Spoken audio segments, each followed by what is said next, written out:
Something Was Wrong is intended for mature audiences and discusses topics that may be upsetting.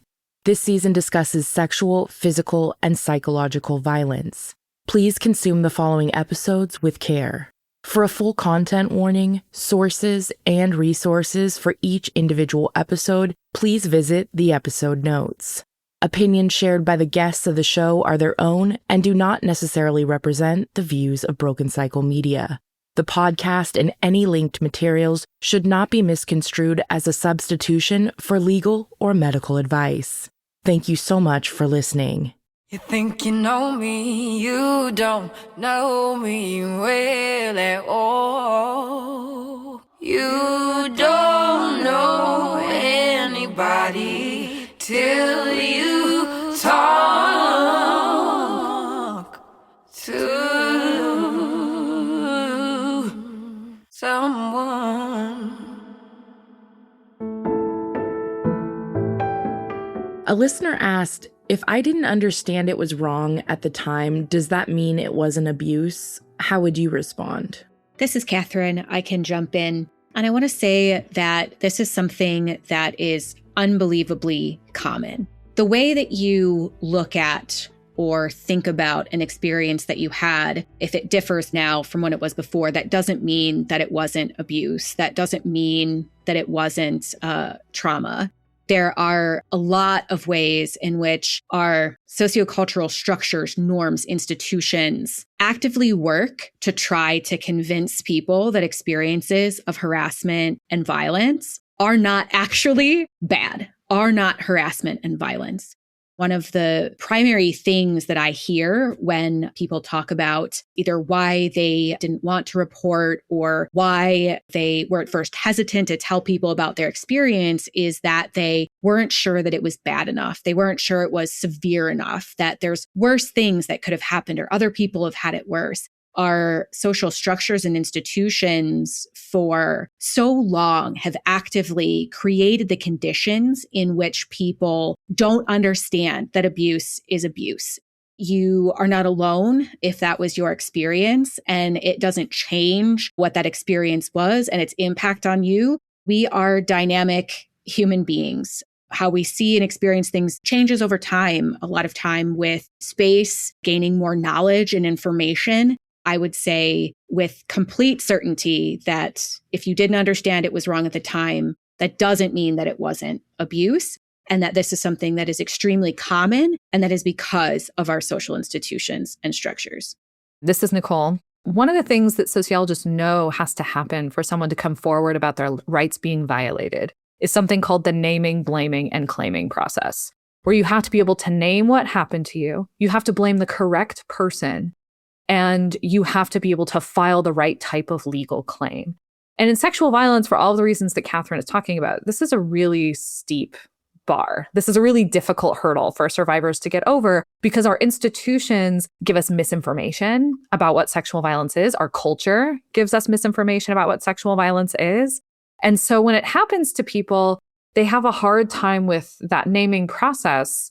And then the blaming process too. One of the reasons that it's difficult for survivors to call what happened to them abuse is because they've been taught to blame themselves. They'll say what happened was violent, it was traumatic, it hurt me, but I don't know if my perpetrator, if it was all his fault because I did this, I did that. And that's a big part of why rape myths are so damaging. That's a big part of why they're so prolific. They interrupt the naming, blaming, and claiming process. And what researchers find is that if you can't name and you can't blame, then it's impossible to be able to write a claim that will be taken with any kind of seriousness. Because if you can't name what happened to you and blame the right party, how would you even go about reporting what happened to you? You wouldn't be able to do the most basic steps. This is just to say, again, to echo what Kathryn's saying, this is a really big problem. It's really common, and the repercussions in our society are really broad. And I also just want to say that it is not survivors' fault when they can't name, blame, and claim appropriately.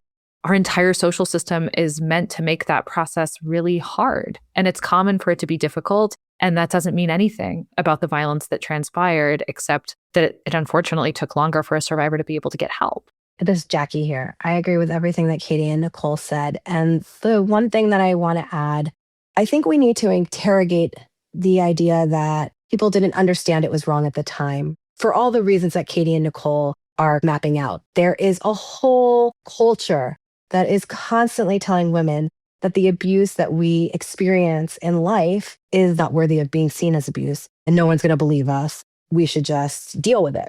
For that reason, I think a lot of people, myself included in my own life, have had experiences that happen to them where your feelings are like, I'm not exactly sure what this is, but I want to interrogate this idea of not understanding it was wrong at the time, because I think so often there is something about these incidences that people feel in their bodies that was not right. And this is why it sticks with people so long, that there does come a time where there is a recognition that it was abuse. There is some knowledge that we all have that something was wrong. And I wish that our society would catch up to empowering everyone to tap into those feelings more and being able to follow those feelings through to being able to say that what happened was abuse. Jackie, I think you're right. This is Nicole, because I think there is a reason that the language that comes up is people saying, I didn't think it was that bad, which is this recognition that something fell off, but was it bad enough that it should merit other people to do things on my behalf, to support me, to hold my perpetrator accountable? There's this sense of, if my life is not completely destroyed, if I was able to resist at all, why couldn't I have done more? Why can't I handle it on my own? Which comes from this idea that as women, we are supposed to provide social support to everyone else, but that we are supposed to act as individuals and need nothing. And that's really the gender dynamic that's underlying so much of this. And even when the victim is not a woman, because it is a crime that is so feminized, other people will feel that too. It's something that I've heard from some male victims that I've interviewed as well. And so, Jackie, I think you're right. And the other thing that I just really want to reiterate is that we're all saying it, but this is really common.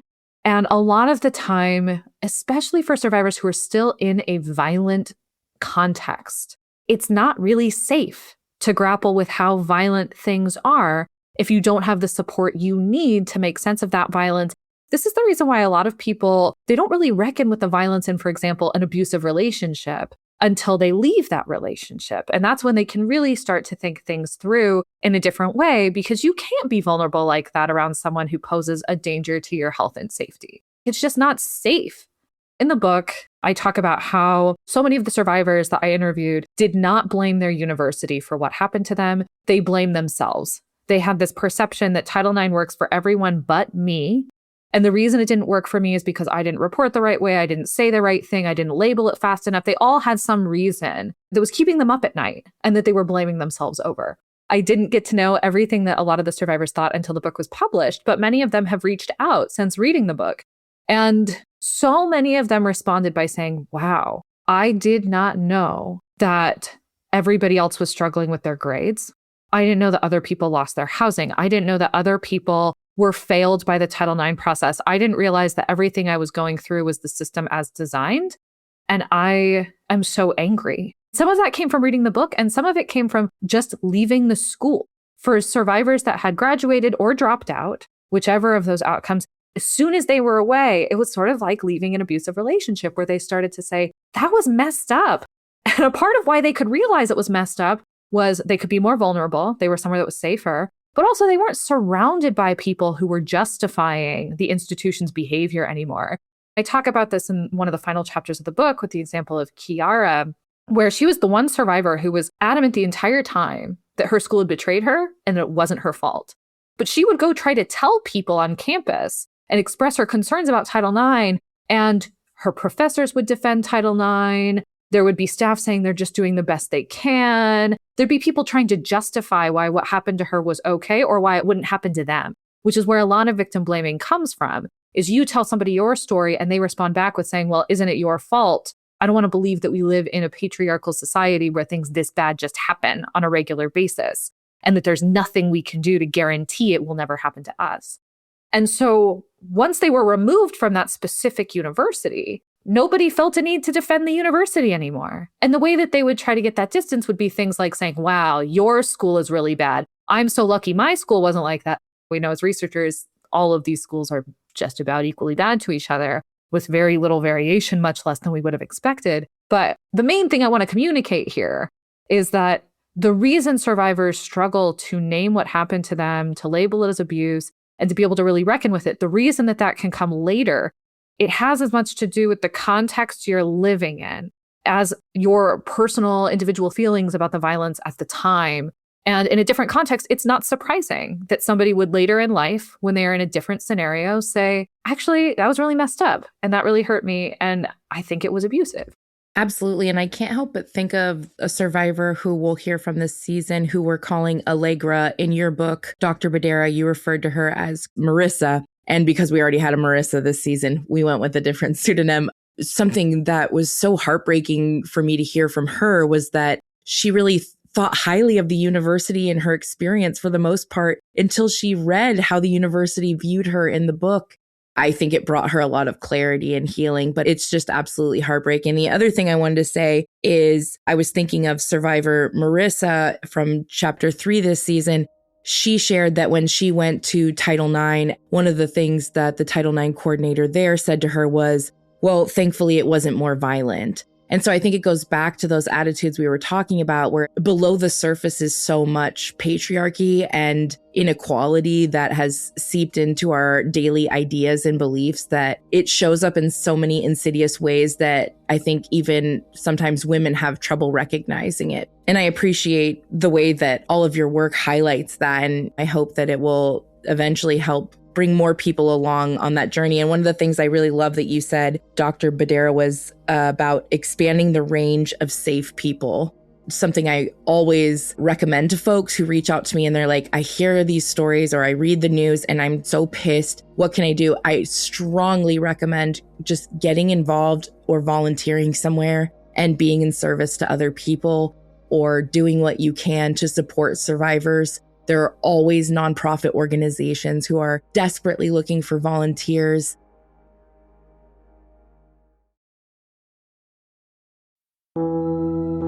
Survivors mentioned throughout this season and behind the scenes that sometimes there were witnesses to concerning behavior or even assaults, but that other students didn't intervene. Why do you think that's so common? This is Kathryn. There are a number of different ways that bystanders can intervene, whether that is directly with the person who is engaging in the behavior or whether that is intervening with the victim. There's different interventions that someone can do in a situation in which they've witnessed something. Bystander intervention training is really common on college campuses, and a lot of times it's viewed as it's going to fix all of the problems and that the only thing we need to do to address sexual violence is to have bystanders intervene.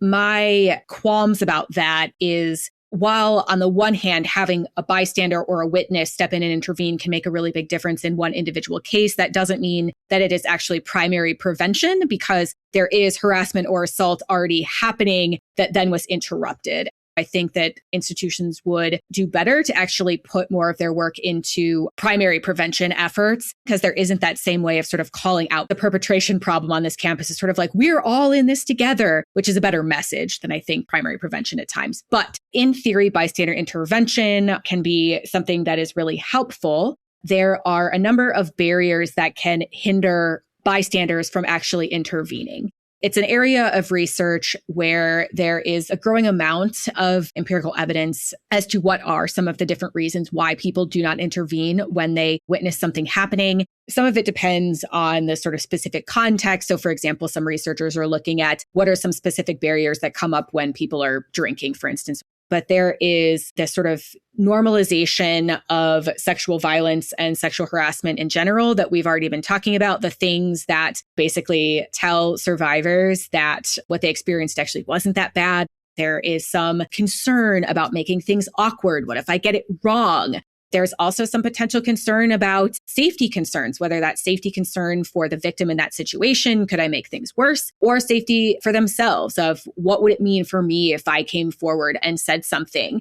This often will manifest within a culture of mandatory reporting, where there is sometimes individuals who are designated as mandatory reporters on campus who are supposed to be reporting incidents that they see or hear about. They will also express concern about that if I report this, I will also experience retaliation. And on paper, there might be a policy that protects whistleblowers, or at least minimally a statement within a sexual misconduct policy that says retaliation is against this policy. But as you've already talked about earlier in this season, institutions do not do a great job of actually addressing retaliation when it happens. And so I think it's a combination of things, including the sort of social systems and pressures and structures that makes people doubt what they're seeing is a problem. In some cases, it might be that they're just not sure about the tools available to them to be able to intervene safely. And so it's really common for people to experience barriers to stepping forward.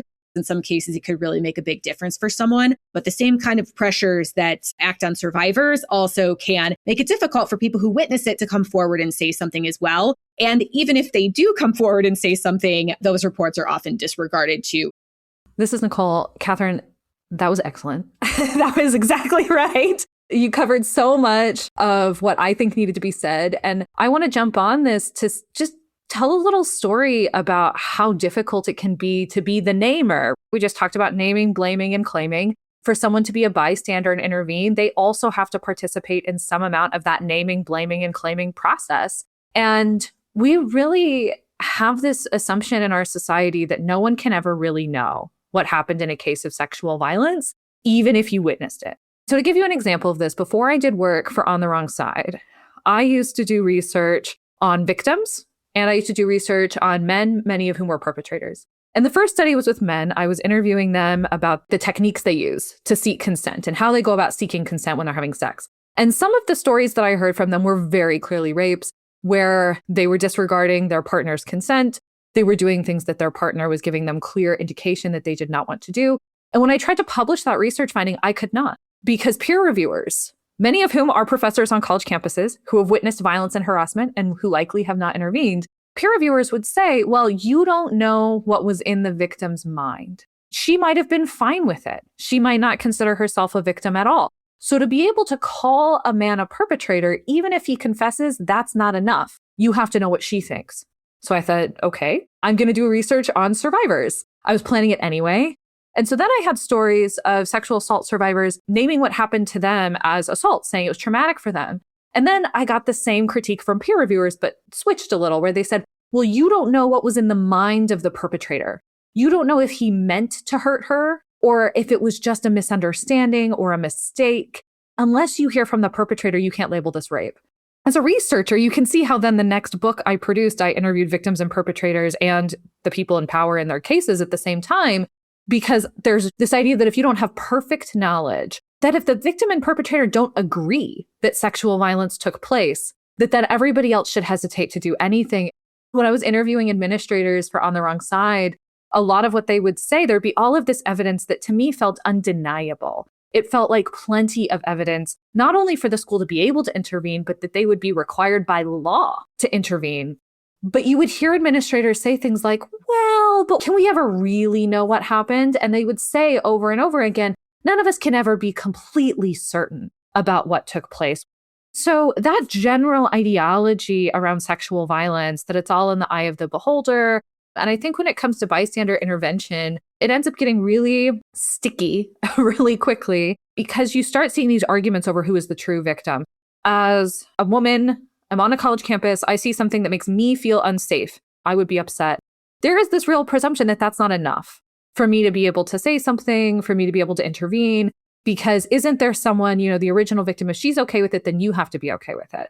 And it's one of the things that I've been trying to break down a little bit and to say, this is one of the things I end the book in, around not endorsing mandatory reporting, not saying that we should all be doing this without any concern about the survivor's consent, but to say that if there are situations that violate community norms and all of the evidence is right in public, a bunch of people saw it, there's no reason to put the burden on the survivor to be the one who has to go through this whole investigation process.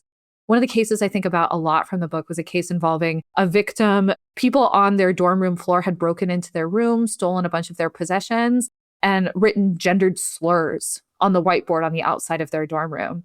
All of the residence assistants, all of the housing staff, those people are technically mandatory reporters. And on paper, they should have intervened, but they didn't, because there was this real sense that unless someone comes to me and the victim is the one who says that this happened to them, then everybody else should look the other way. And I think that's something we really have to push back on, this idea that if you saw it happen and it violates the community standards, if it violates the principles of a gender equitable and safe environment, that's something that affects every single person in that community. There should just be some behaviors that the school doesn't tolerate no matter what. That being said, part of what makes it so pernicious that we're looking to survivors to do the naming, blaming, and claiming process for all of us, and we put that burden on them, is that there's still not a respect for their autonomy. So we have these scenarios like where a survivor just says, I'm a survivor, and now is being forced into a Title IX process against their will, essentially as a form of punishment and as a way of policing survivors' free speech on campus and saying, well, you don't have the right to say that. Now we as the institution get to adjudicate whether or not we think you should be allowed to call yourself a survivor, especially if you already know 2 or 3 people in advance who will agree with you and who can have your back. You should intervene every time you see something, every time that you're concerned, and in a way that prioritizes the survivor's autonomy and care for them. There have been research studies that have been done that basically finds that college men underestimate the other men around them. They're like, I see this as a problem, but I think that the other men around me do not see it as a problem. So there's this concern of like, I see it as an issue, but I don't think everyone else does. I just wanted to say what Nicole was saying is that if you feel like something is wrong, other people feel like something is wrong too. And it is okay to say something because there's evidence that people underestimate how uncomfortable and outraged other people are.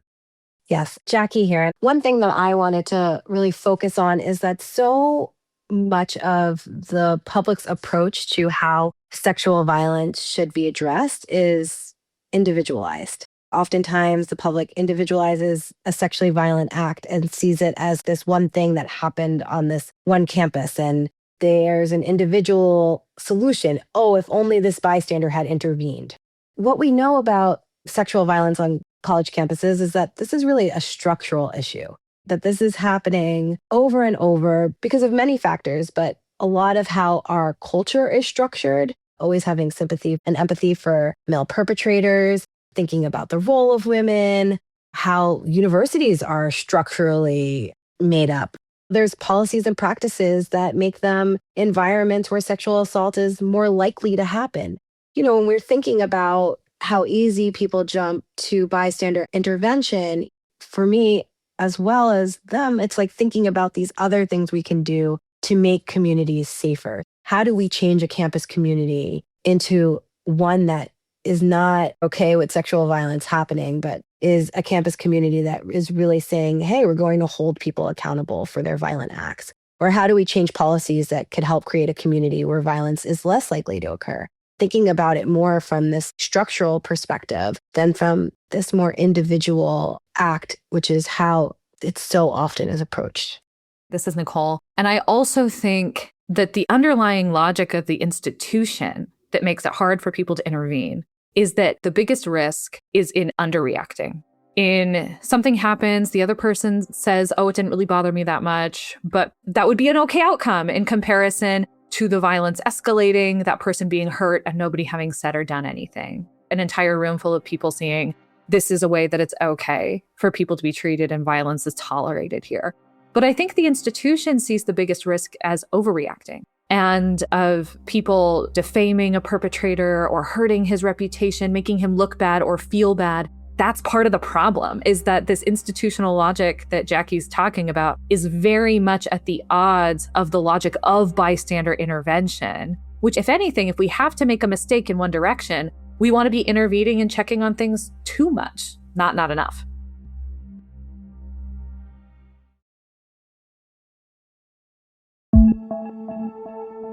A topic that came up frequently in our conversations with survivors this season was the confusion they felt surrounding informal versus formal resolutions. What does the research show about that? Is that confusion common?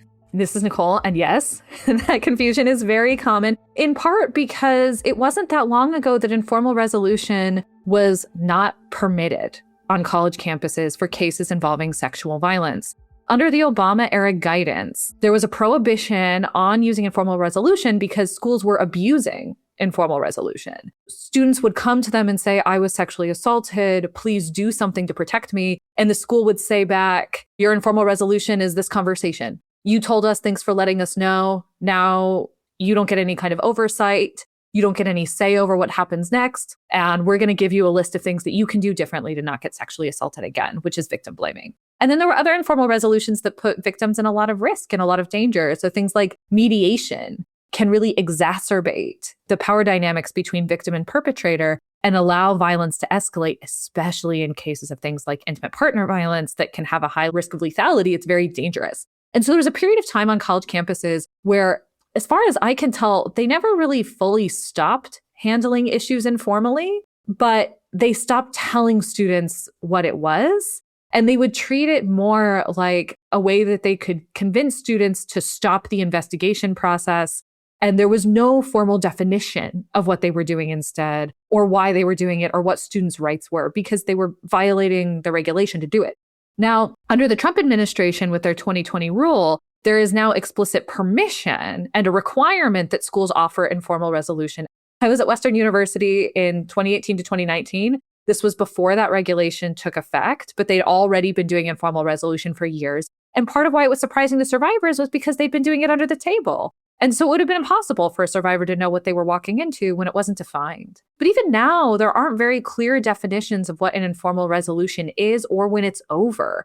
For an investigation, it's laid out that there are expectations of things like documentation and giving updates to the end of a case. For informal resolution, there are none of those requirements. And so there isn't a lot of research into informal resolution so far because a lot of survivors don't even know that they did it. And so it's a really difficult thing for researchers to capture. In my research, I found that most informal resolutions amounted to essentially nothing, especially if they used this expansive idea of what's not allowed in informal resolution, which it's not allowed to be punitive.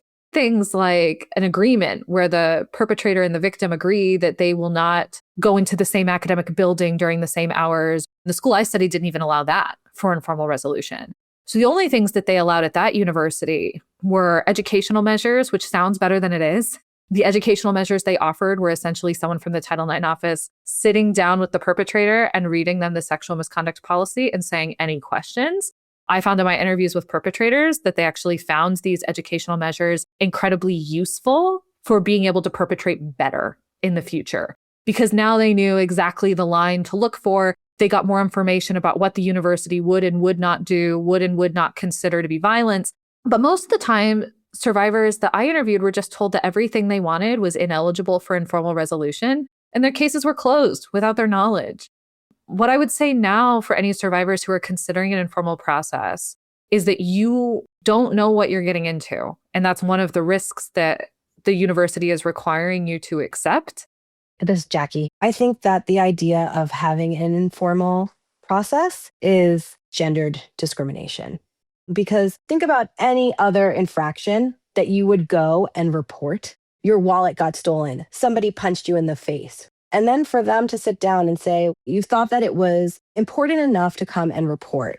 And now we're going to put you in the position of saying, well, actually, you could report it informally or you could report it formally.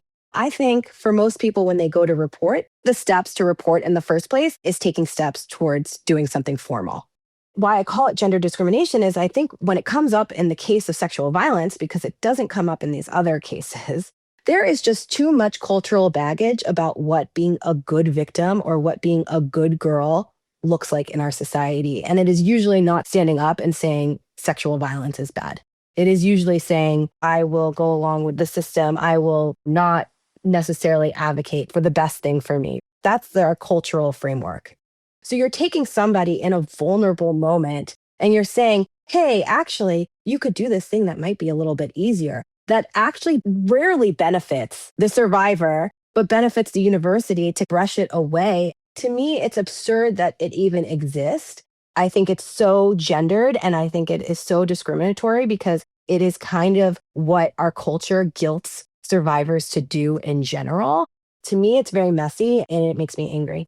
This is Kathryn. In my perspective, the way that informal resolution in the case of sexual harassment and assault under Title IX has become another mode of perpetrating institutionalized gender discrimination. The combination of the lack of clarity and transparency around what informal resolution is, the less structure of what this is supposed to look like that Nicole mentioned, but also the active twisting of informal resolution in very deliberate ways to benefit perpetrators under the Trump administration's 2020 regulations. Things like educational programs for perpetrators, which we know is just really not that useful whatsoever. It's just a way for the school to say that they've done something. Some schools like to claim that they're doing restorative justice processes when how well they're doing those is still questionable. There's just not a lot of evidence as to what those look like. There are alternative resolution processes that actually have some kind of form and structure. And then there's also supportive measures, corrective actions. These are different terms that Title IX guidance has used to talk about the other kinds of supports and actions that can help to remedy the effects of sexual violence and restore a survivor's access to educational activities, programs, benefits, et cetera. If you think about how sexual violence is at the heart of Title IX is the fact that this act is a form of gender discrimination and it has limiting this person's access to education, that simply removing a perpetrator, for example, might not be enough to actually address that problem and restore that survivor's equal access to education. What happened under the 2020 Trump administration, which was different from prior Title IX guidance, was the alternative resolution processes cannot be punitive, which means that if a survivor wants their perpetrator to potentially be suspended or expelled, removed from the institution, or terminated if they're an employee, that automatically takes alternative resolution process like a mediation or restorative justice, whatever, off the table. Additionally, the 2020 regulations required that supportive measures be offered to both survivors and the person who was named as their perpetrator as well, which is just underscoring this idea that essentially being accused of sexual violence is enough to undermine your access to education, because the whole purpose of supportive measures and corrective actions was to correct the harm that violence occurred.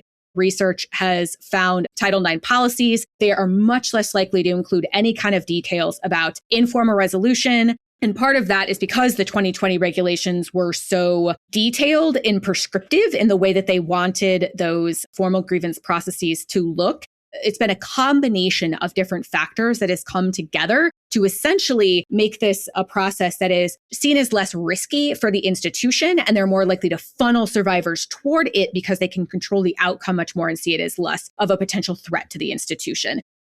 So this is Nicole. I have a few follow-up thoughts. The first I want to say is that Katie's right, that informal resolution, it's become really fuzzy and fluffy on a lot of college campuses. And some schools are now trying to insinuate that you have to go through an informal Title IX process to do things like get academic accommodations in a specific class, and that this has to go through the Title IX office. So I just want to clarify that that was not the case before, and that that was not the thing that was banned by the Obama administration. That actually, the Trump administration has been trying to defang victim advocacy offices that were operating more independently and could give survivors things like supportive measures. They would do things like negotiate no contact directives and all this kind of stuff that we're talking about. They used to do that outside of the Title IX process. At many schools, they still do to some degree, but fewer and fewer every year is what I'm finding. It was actually a massive loss to take all of these processes outside of a victim-centered space and bring them into a space where victims are suspect and everything is seen through the lens of what are the stakes for the perpetrator? Is this quote unquote fair to a perpetrator? One of the other risks about supportive measures coming under the informal resolution umbrella is that if it's in a Title IX office, now a Title IX investigation can be opened against your will at any time. Schools hesitate to do that. They don't do it very often. But in comparison to going to a confidential victim advocate, where they cannot open an investigation, they cannot share anything you have experienced outside of that room, it's just a much higher level of risk that survivors have to entertain and accept to be able to do things like get help in their classes or get tuition back for a class that they failed because they didn't get support in time. Schools like to make it sound like it's an either or, that if you're opposed to informal resolution, then we're going to take away all supports for survivors. And that is not the system any of us are advocating for. And it's not the system that existed before. This is a new problem that they created on purpose. The other thing I want to say is that one of the main reasons why survivors gravitate towards informal resolution is because of all the comments that we're hearing where the investigation process is so traumatic and so burdensome on survivors that they feel like informal resolution, it has to be better. I don't know that I would say that either process will avoid institutional betrayal as a guarantee, Most of them provide inaction no matter what process you went to go there, and survivors still feel very hurt and re-traumatized by what they experienced. But we have to name that if the reason why survivors are choosing informal resolution, even if they are well-informed, which again is very rare, but if the reason they're choosing it is because the investigation process would threaten their ability to complete their degree, would threaten their health and safety, would come with risks of retaliation and violence, then this is not a freely made choice. For informal resolution, even if we were to think of it in its best case scenario, it can't reach that while the investigation process is so violent. If everybody's picking it as their only option, that's not good. That's not survivor-centered, that's not trauma-informed, and it doesn't allow for any agency. Informal resolution is absolutely not that a survivor says, this is what I want, and the school says, we're going to do our best to provide it. Quite the opposite. A lot of the time, the school says, tell us everything that you want and need, be very vulnerable, trust us. And then they go through the list and cross all those items off one by one and say, can't give you that, won't do this, won't do that. And so it can be really, really painful too. Part of why informal resolution is a form of discrimination and gender discrimination is because it implies that the university's only concern about sexual violence is that it upset the victim.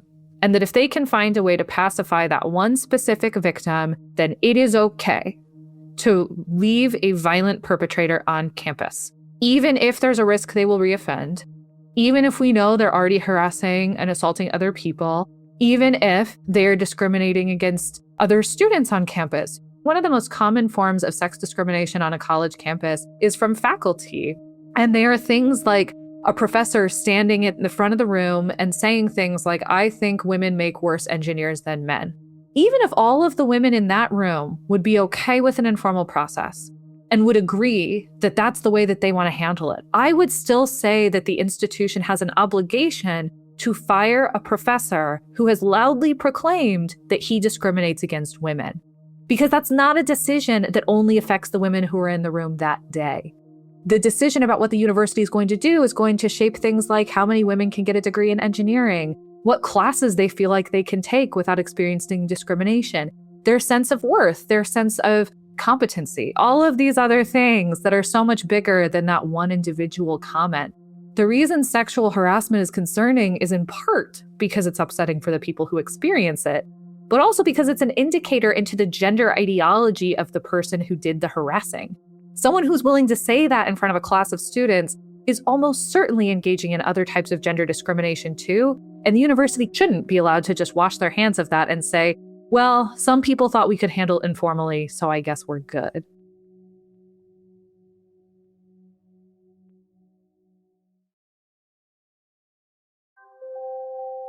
I'm curious what advice you would give to someone who's interested in becoming a researcher such as yourselves. This is Kathryn. I love this question as someone who loves research. One is if you are in higher education or you are about to be, look for opportunities to get involved in research. Working as a research assistant in someone's lab, doing an honors thesis or an undergraduate senior thesis, because if you want to become a researcher, the typical next step will be to pursue a PhD program in an area. PhD degrees are research degrees. That is a large component of what you do in a PhD program. Setting you up for success in a PhD program is going to be getting some foundational experiences with what research is like early on. I really recommend taking a look to see what is the research being done on your campus. If you see faculty members or graduate students who are doing research that you find really interesting, reach out to them, see if they have any work for undergraduate students. You can also reach out to faculty and graduate students who are not at your institution. I've had multiple students, for example, who have been involved in my research lab as research assistants who did not go to my institution. And also, if you don't want to go to a PhD program, you can still get involved in assisting people with research, reaching out to see if there's any opportunities to volunteer in their lab. Find some research that you find really interesting, contact that researcher to either talk to them about their research or what it might look like to get involved. This is Jackie. My only addition to that would be that anyone who wants to get accepted into a program, one of the things that you could do is to be able to really think strategically and smartly about how these issues tie into so many other important issues. So thinking about how does this topic fit into other forms of study, such as looking at inequality in education or looking at gender inequality and thinking about those bigger umbrella topics that this falls under and making sure to make a really good argument for why this is important within the field, which is possible. I think when you take that approach, it's much harder for people to say no to you. That is very true. Doing research in this area is not easy for a number of different reasons. And a lot of it is institutions being able to basically like throw up obstacles and blockades to be able to access the kinds of data that you might need to be able to answer these questions, which is why researchers have often had to get creative in terms of how we actually study these topics.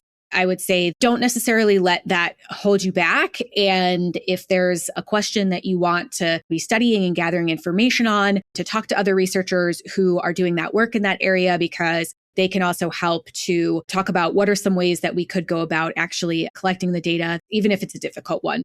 Jackie here. I just wanted to add one thing, following what Katie is saying also. Just being true to yourself and knowing what it is that you find important. Because I can tell you that many people over the course of my research told me that I should not center gender as much as I was. A lot of people had advice about this is a bureaucratic issue or other lenses. And I was saying, no, actually, the gender inequality aspect of my work is something that I truly, truly believe in. I really had to have self-confidence in that I knew what I was talking about and to stay the course. Once people saw my research, that wasn't what they were saying to me anymore. They were very encouraging and supportive of my research, but getting to that point and getting people to believe in centering gender, it took some work.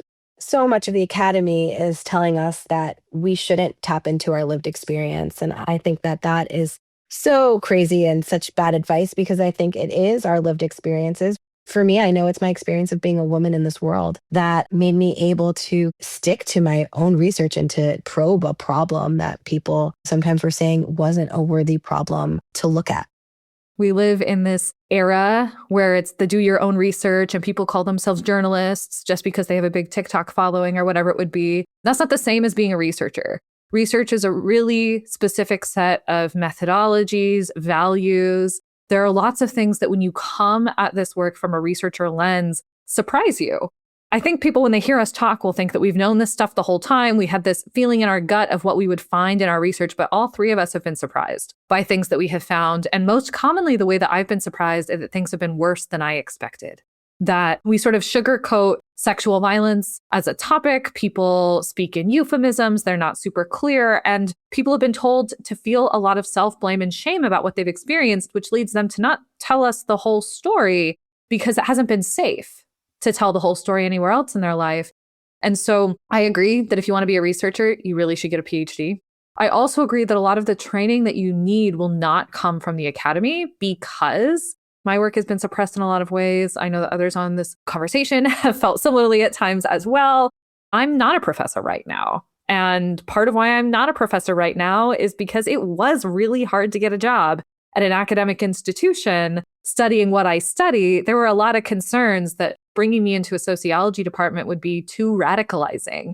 But what I want to say is that you'll need training outside of academia too. And the training that I'd recommend is actually the same trainings that we've been talking about to be able to do volunteer work for rape crisis centers. It's something called a 40-hour crisis counselor certification training. At this point, they're more accessible than ever. They are a few times a year. You need to do one for your specific state.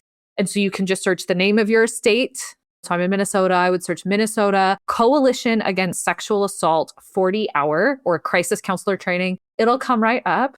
They are intense. Usually they run about 40 hours, as you might figure out by the name, but over the course of 2 weeks. So that's 2 weeks of 20 hours of training. It is all encompassing. It is difficult.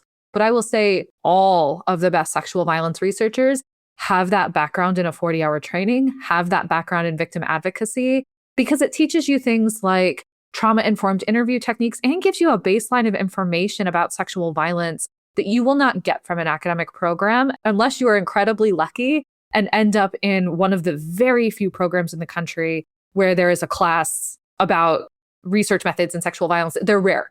And then the other thing I'll say is that on this note of retaining your soul and retaining your values, because there will be a lot of pressure to not publish those inconvenient truths, you have to have your people. You have to have people who agree and who will share those convictions and can do things like give you really good feedback. We get so much bad faith feedback from researchers in this field, people who want to shut down the conversation before they even read the research. I've had the same experience Jackie has, where researchers have tried to push me to do other work. And then once they read my work, they said, wow, this is so important.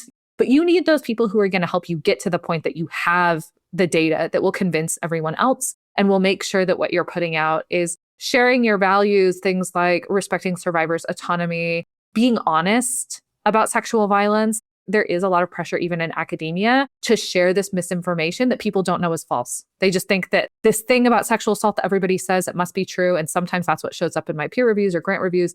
The way that I met Katie is we were in the same lab group for a little bit of time. The way I met Jackie is she reached out because she heard we were doing similar dissertations and just wanted to chat. I've met people at conferences, but don't look at other people who are doing the same type of research you want to do as competition. They are your collaborators and you will really need each other to get through it. This is Kathryn. And one last thing that I'll say related to finding your people and getting the training that will be really essential for doing this kind of research is that my PhD was joint in psychology and women's studies. I'm currently jointly appointed in psychology and women's and gender studies. It was my education on research in women's and gender studies that really fundamentally shaped the way that I approach going about research and the way that I think about it. Definitely look for women's and gender studies programs, critical race studies programs who are on the campuses, because the scholars who are in those areas, obviously not across the board, but often have a much sort of deeper historical connection to approaching research from a critical way. And I don't mean critical in terms of like criticizing. I mean thinking very deeply and thoughtfully about the way that we actually go about research, power relationships within research, what that looks like, especially if your sort of primary area is one that doesn't have as quite of a long history in terms of thinking about research critically. This is Nicole. While we're talking about activism and things you can change, women and gender studies and critical race studies departments are under fire in this political environment. One of the things you can do to help support researchers like us is doing things like go to school board meetings. They're mostly full of people who are opposed to this type of research. My book has been banned in countless university libraries. I've been banned from giving talks in countless universities across this country. And a lot of how that happens is that there's nobody there who says that they have an issue with it. Often I'm going up against one person who said that they think my book is bad or they think my research is bad and that it's dangerous and it shouldn't be on a college campus. The school being criticized, it's really easy for them to say, great, we want an excuse to keep this off campus. But they also will say things like, well, there's nobody here to defend it. And so showing up and defending those of us who are doing the work already is hugely useful, because right now it really is, it's the author versus a whole slew of conservative groups that are just trying to silence us and trying to erase our research. We're living through a period where it's not even just that it's hard to produce the research, there is a desire to destroy the research that already exists. And so one of the things everybody can do is just keep an eye on these issues. And if there is a meeting about it at your school board meeting, if you heard something about it at a university, just show up, express your concern, and a little bit of dissent would go a really long way. Thank you all so much for sharing all of your expertise so generously. Your perspectives are incredibly valuable, and we're so grateful to have you. I'd like to end by hearing again where folks can follow each of you individually and what you've recently published or are working on that you're excited about.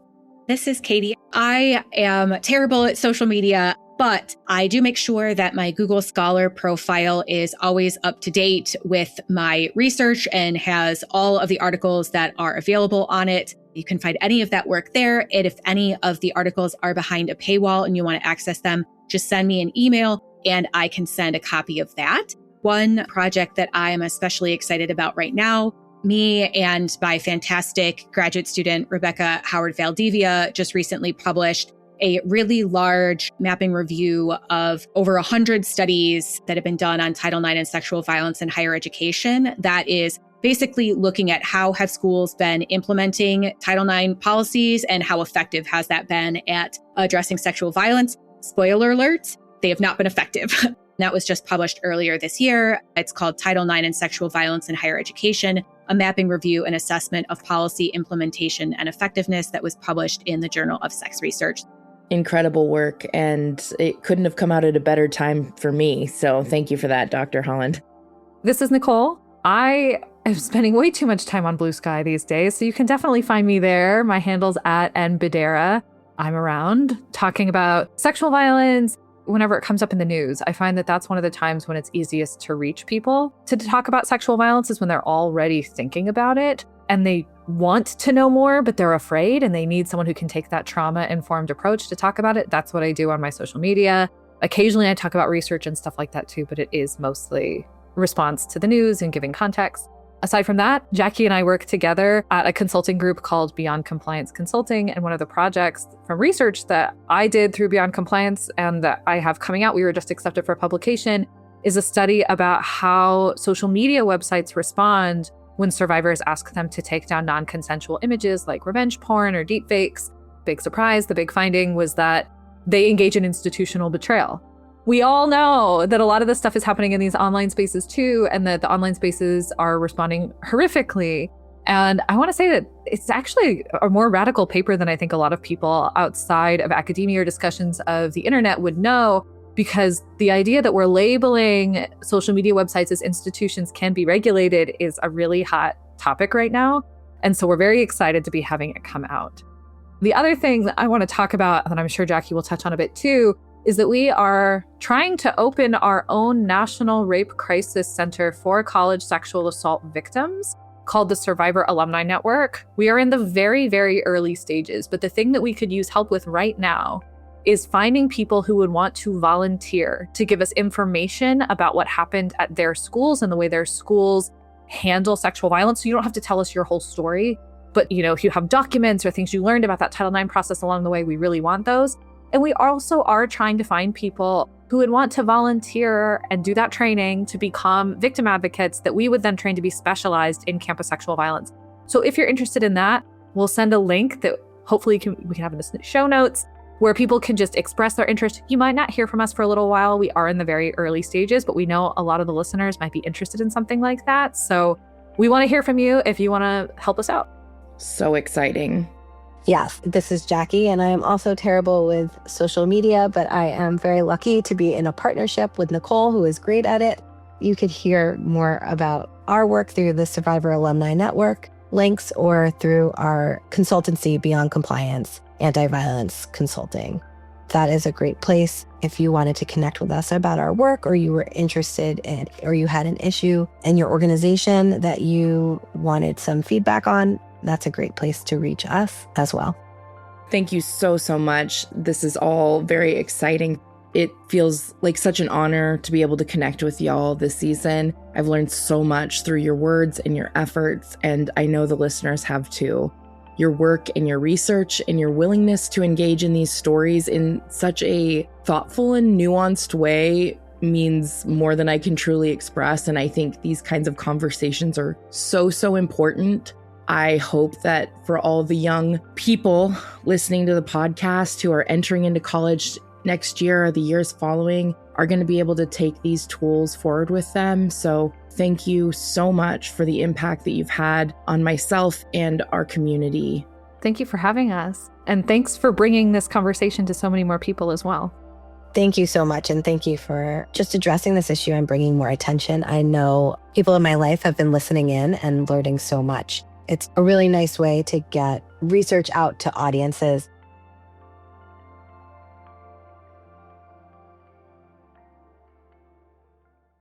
Thank you so much to each and every survivor and guest for sharing their experiences with us. And thank you for listening. Something Was Wrong is a Broken Cycle Media production created and executively produced by Tiffany Reese. Thank you endlessly to our team. Associate producer, Amy B. Chesler. Social media marketing manager, Lauren Barkman. Graphic artist, Sarah Stewart. And audio engineers, Becca High and Stephen Wack. Marissa and Travis at WME, Audio Boom, and our legal and security partners. Thank you so much to the incredibly talented Abayomi Lewis for this season's gorgeous cover of Glad Rag's original song, You Think You, from their album, Wonder Under. Thank you to music producer Janice J.P. Pacheco for their work on this cover, recorded at the Grill Studios in Emeryville, California. Find all artists' socials linked in the episode notes to support and hear more. If you'd like to share your story with us, please head to somethingwaswrong.com. If you would like to help support the show, you can subscribe and listen ad-free on Apple Podcasts, purchase a sticker from our sticker shop at brokencyclemedia.com, share the podcast with a loved one, or leave us a review. Want to stay up to date with us? Follow us on Instagram and TikTok at Something Was Wrong Podcast. As always, thank you so much for listening. Until next time, stay safe, friends. Some